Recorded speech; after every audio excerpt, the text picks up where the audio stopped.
Okay, so I'm here with my boy DC. I've known DC since the Cloud days. Back in the day, it was actually, how many years ago was that? About, at this point, I want to say 6 years ago. It's crazy. Time flies, right? Time does not wait for anyone. Okay, so tell us a bit about yourself and what you do. DC, I play for the Perth Wildcats currently. At this point in my career, I'm in year 3, I think. Body's feeling great, looking forward to a more prestigious career, getting new accolades each year as they come. It's awesome, man. So tell us a bit about your experiences in college at Cloud. At Cloud, well, of course, everybody who went there knew like I had my Cloud boys. We pretty much were inseparable. And then me and my roommate were even more inseparable, Alex Williams. Just between us, me, Devon Branch, Anze Branch, Rich Carter, Jere Williams when he got there, we were just an inseparable group to where everything we did together. As a school, it was a great school, great teachers. I still remember Beth Whistler was one of my favorite teachers just because she just really was very in tune with how she taught psychology. So I look back and I miss the people more than anything. And then I had Mary Gantz, my host mother, that was just great. And then Coach E and his family it made everything feel homey even though I was away from home. So what was your favorite experience in college? It could be on the basketball court or off the basketball court. I think some of my favorite experiences come from pretty much off the basketball court. On the basketball court, everything's pretty much normal. And you get used to it. It kind of gets not boring, but stagnant. Off the basketball court, the friendly banter, as the Australians say, between me and the guys, it was irreplaceable by anything I've seen so far in my life, just because every day was just constant clowning each other while also just having a good time with each other. It was just a fun experience, and I couldn't ask for a better junior college experience. Okay, so just to let you guys know that Cloud was in a really, really small town called Concordia. How many people were in Concordia? I think the population was less than 3,000, but for sure the school population was about 1,000. Yeah, so 1/3 of the actual town population was college. And it's insane. For me personally, coming from Perth, flying over to Concordia, Kansas was absolute just mind blowing. I was never used to anything like that. Yeah. Never used to a country town like that, so small. But the experience was incredible. I learned so much, just even off the court, off the pitch, soccer, just learning with all the different nationalities and cultures and stuff around me was incredible. And even for me, training wise, playing wise, I've never trained so hard in my life. Coming from Australian soccer where we train twice a week, twice a week, one game on the weekend, to every day. Pre-season was 3 days. I've never experienced that, and that's what's kind of made me grow so much as a person and as an athlete. So I think for sure one thing I remember is you guys' coach was crazy. He never stopped talking about VO2 max or something like that. Yeah, Coach Relos, man. I felt like I was in the army kind of thing. It wasn't what I was used to, but I guess that's how we became national champions. And it's just the hard work. That's true. Yeah. So how does your experiences from Cloud transition over to your other college when you went to? Well, when I went to Wyoming, I was already prepared for culture shock because I think that was the initial culture shock, was being in Concordia, Kansas, coming from Washington, D.C. You just have not seen anything like it before. So I think going into my next college, I was already prepared for it. And then I wasn't more so shooken this time. It was just kind of a ready and prepared kind of feeling I had. And just with the bonds and everything I knew that it took to embrace a community, you had to network. You had to get to know the people who did things for you and just be a gentle and kind person, and then kind of things would just fall into place for you. So how did you transition from Cloud to Wyoming? Who scouted you and stuff? Well, while I was at Cloud, of course, all the guys were getting recruited, none more than Devon Branch and Rich Carter. So just by them getting recruited so much, it drew attention towards us. And I remember a few schools came into the question asking about me coming to play for their school, and I had no idea I'd get recruited. But then I remember Alan Edwards from Wyoming had came in initially, and at first I knew nothing about Wyoming. And I'll never forget, I remember him the most because he wore an all-brown tracksuit. And I told him, just from brother to brother, you can't do that.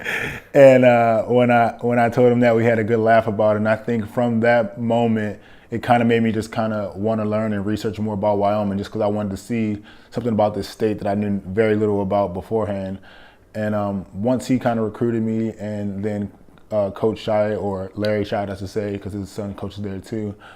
Once they kind of recruited me and talked on the phone, I think the genuine responses I was getting from them kind of overdid anything anyone else could do, because anyone can promise you that you'll be this for their program or be that, or you'll have a bright future. But I remember just Larry Shyatt was very honest about just if I wanted to come there and become a better basketball player, there couldn't be a better place. But if I was coming to have fun, it was not going to be the place for me. So I had to make that decision within my career. Did I want to go to a bigger school to have fun and experience the college life, or did I want to go somewhere that I can get better as a basketball player? And I feel like I chose the right school. Nice, man. Yeah, it definitely worked out well in your favor. Yeah, of course. So in your career as a basketball player, even before turning pro, what was your mindset like in regards to, did you want to turn pro as soon as you started playing, or like what was your approach? No, I mean, I started, the story, as everyone who knows me knows, it started pretty late for me, but like it was never any aspirations to play pro. My initial goal was just to make a better life for my family, my mom and my brothers.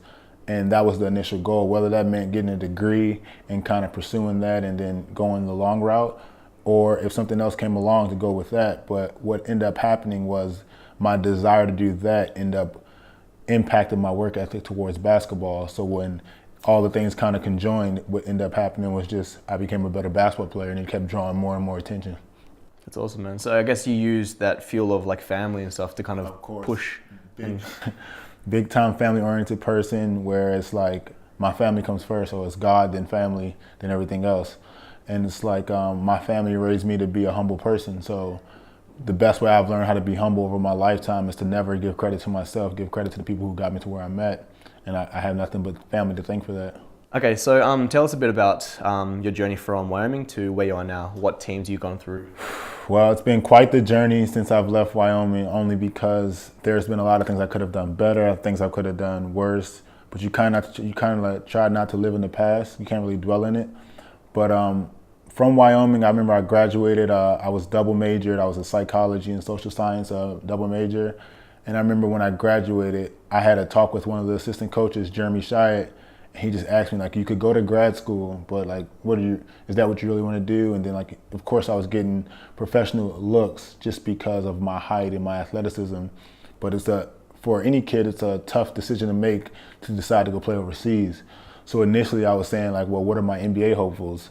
And of course we had Larry Nance Jr. at the time, and he had the NBA prospects come and look at him. And for me, it was just like, well, I'm a 6'9" athlete. I'm pretty sure I can draw some attention. So initially, I didn't know who would look into me, and that's when the football thing kind of came back, and the Dolphins and Broncos and all, they wanted me to kind of do a pro day for them, just so I could see if I can transition back to football. But they were more so concerned about me putting on more weight. Like, they were pretty happy with like my speed and athleticism, but they wanted me to put on more weight. And it just didn't work out the way I wanted to. But I did the pro day just for the experience. But as for the basketball journey, once I decided that I've already started this basketball journey, I might as well see how long it can go out and see how long I can make it last.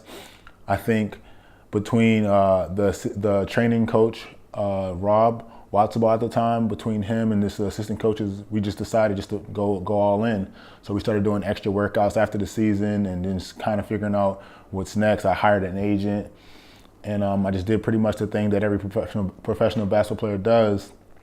And what ended up happening was I started getting looks. So I got like the Denver Nuggets pre-draft workout first, and I went and did that. And then I got the Phoenix Suns pre-draft workout after that, and then the Washington Wizards workout. So with each workout, I went in with the mindset, they don't know who you are, but give them something to remember. So I made sure that each place I went to, I did something that someone else couldn't do.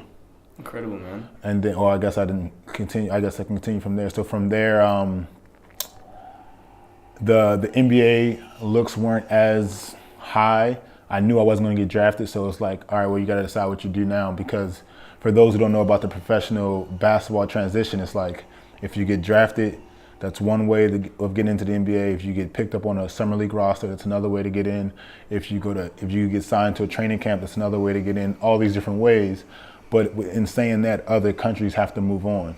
So if a country's interested in you and you're saying, well, I'm trying to wait for this NBA team to see what they want to say, they'll just go on to the next person. So if you miss out on that opportunity, it's not like this one comes back.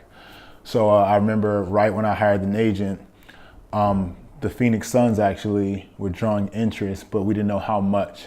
And they were waiting until draft day to see how they would finalize their roster. And my agency didn't think it was best to wait it out. So we ended up signing a deal in Greece. And I think that year I was the first pro signee out of college. And so I remember just signing my deal to Greece. I made my decision while I was still in college.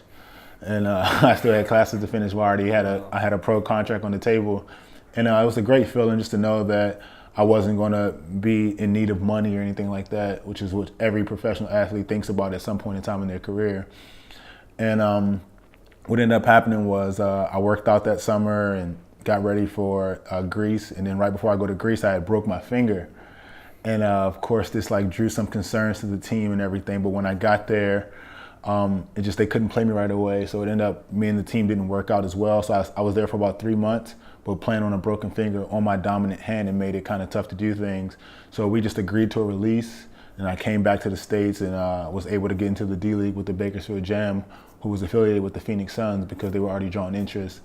And I had a solid season with Bakersfield. Could have done better, could have done worse. That's how I like to see it. It's like you can always do better, you can always do worse. But that season ended up drawing some attention, and I ended up signing to the Summer League for the Phoenix Suns. Did that summer, and I thought I did okay, but of course it was 19 guys on the Summer League roster, so it's like you can only do so much with so much time.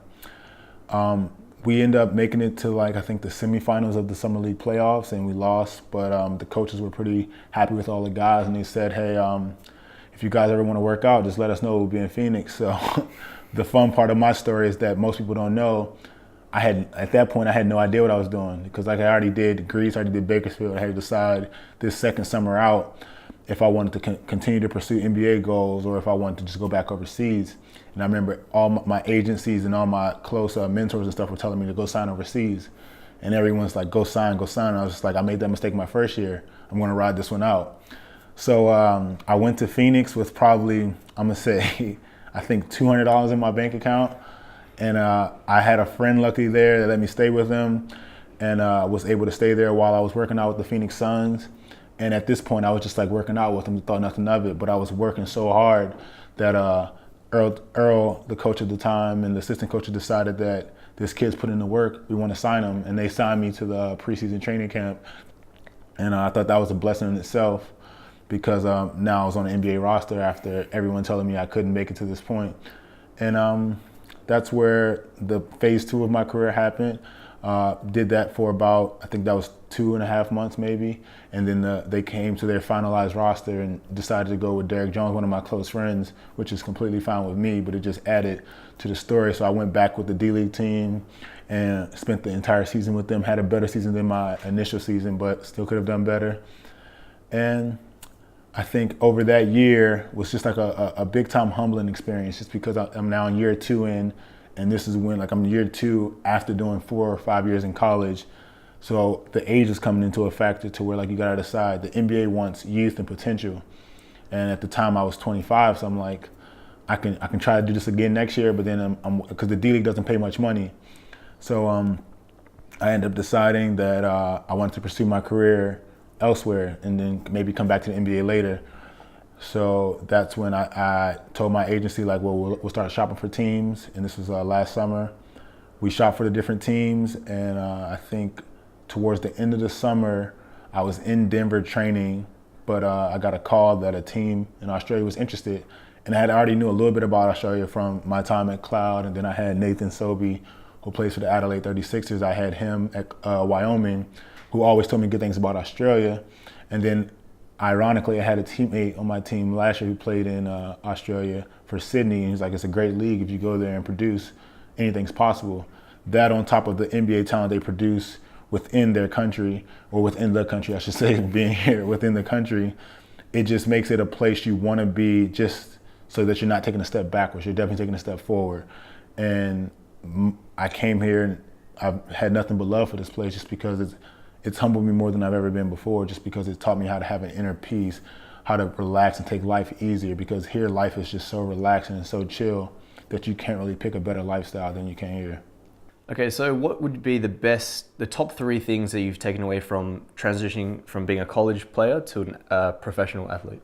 Well, of course, I'll say the three things first and then kind of go into depth after. I think the three things for me was patience, dreaming to be bigger or go further than your current situation, and then the third thing, of course, mastering your craft. Where it's like the first thing, patience is key in anything you do in life, in my opinion, just because things won't happen when you want them to happen. They'll happen when it's the right time for it to happen. So that's the biggest thing for anyone trying to get into professional sports, regardless of the sport itself. There's other people trying to do the same thing you're doing. So if you're thinking that you're going to get something at the time you want it, it's just not going to happen that way. It's going to come to you when the time is right. So that's the number one thing I think I can say I've kind of learned in my time being a professional athlete. Second thing being that you have to want to be and dream to be bigger than whatever your current situation is. Because if all you see is yourself, it's like, oh, I want to go play here, or I want to go do this. It's too small-minded. You got to dream bigger. So I told you initially from Cloud, I wanted to make a better lifestyle for my family. And I've been able to do that, but not to the extent that I want to do it at. So for me, I'm dreaming bigger than Australia. I'm dreaming bigger than the D-League. I'm dreaming bigger than training camp with the Suns. I'm trying to max contract somewhere. I'm trying to sign a big deal in another country, whatever the case may be, so that I don't just make money for my career. I make money for post-career. I make money for my children. I make money for their children if I'm lucky. Things like that just takes dreaming to be bigger than whatever your current situation is. And then the third thing, of course, is mastering your craft. I think in this sport, I haven't learned too much about other sports in this fashion, but in basketball, in this sport, everyone's expendable. It doesn't matter if you've been in the program for 15 years or if you're the hot piece out of college and you've been there for 2 years and you got a bright future. Everyone's expendable, so you have to always master your craft so that even if your current situation doesn't work out, you can transition into the next situation without having a setback. I have many colleagues, many friends, close friends who had basketball dreams. That's all they wanted to do was play basketball since they were 4 years old. But at some point in time in their career, they didn't think to master their craft, or they didn't work as hard at mastering their craft as other people. So what happened was someone else on the up and coming took their spot, and then things didn't work out the way they did. I have one of my best friends now who's looking for a job to play basketball somewhere, and his teams aren't looking for his style of play. Where it's like, if you master something, you're going to always be in need. There's going to always be a demand for whatever you master. So if you're a three-point shooter and you master that, there's always going to be a need for a three-point shooter. For my case, rebounding, energy, and athleticism, if you master it, there'll always be a need for it. But if I get passive, if I say, well, this is good enough, when I'm done with Australia, the next team might say, this kid is athletic, but this other kid is younger and more athletic, to where it's like I'm always thinking of how can I better my game so that my career isn't so limited. Okay, so you talk big about having big visions and stuff, and you want to really provide for your family, right? But what is one of like the biggest visions that you have for yourself? I think financial stability and just overall happiness between not just myself but the entire family. I think that's such a huge goal of mine because, I mean, everybody watches the movies of the big family cookouts and reunions, and I want that to be my family. I want that to be us on a big farm or a big location somewhere and just kind of all together happy and enjoying. No one's stressing about money or anything like that. And of course, money's always going to be a stressor no matter how much you make. But I think if I can help provide like my immediate family with just more stability, it'll allow them to have opportunities they wouldn't have without the money. So such as my younger brother's getting into college. If they don't get an athletic scholarship or academic one, who's paying for it? And it's not coming out their pocket. I know it's not coming out my mom's pocket. So it's like, who pays for that kind of stuff? And then I have a lot of nieces and nephews. So it's like, when they're growing up, I want them to have things that I wasn't able to have. I mean, I don't have my own children yet, but my niece just called me, her birthday's coming up. She's like, I want an iPhone, iPhone 10. I'm like, well, you're not getting an iPhone 10, but I'll find something to get you that your mom can get you. And just because I want to be that person for them, that uncle that can provide the things that, not so much that they don't need, but like things that they want and can have, but that just isn't financially available for their current situation. So my vision overall is just financial stability and just being able to provide different opportunities for my family, whether that's be in school, whether that be in their next job opportunity, whether that be just in life, to be able to add that assistance along with, they call me for counseling every now and then, or text me, and I'm here for that. But I want to be able to provide something that they can kind of hold on to. And that's what this goal is, to not only advance my career as far as it can go, but to also leave such a legacy that even after my time, my name carries weight to where my kids, when I have kids, it's like, oh, you were DC's son. Okay, yeah, I can look out for you. Or you were so-and-so's nephew, or he was, you're his niece. It's like, I want to be able to hold that weight for them or provide them for private schooling or the best top-notch colleges because I wasn't available with that. So why shouldn't they be? Like, why can't I help provide them for that? Awesome, incredible, man. Yeah. It's very inspiring, that sort of stuff. If you had a time machine and you had to go back in time to 2010 and you met yourself and you had to give one piece of advice. Just one? One Okay, piece. Just one piece of advice. Let's see. That's a tough one just because there's so many things you can kind of correct. But if there was one thing I would have told my younger self was to, it sounds cliche, but go big or go home, because I think that is the biggest problem I've made in my entire career and my livelihood. I just, not so much settle, but it's like you tell yourself you don't want to jump too high because you might fall, but it's like, why not jump as high as I can jump? So I think if I can just go back to the cloud days to just explore the bigger school names or go explore the bigger options out of Wyoming, just like all those things I look back on just because I've always seen myself as like kind of taking a backseat role.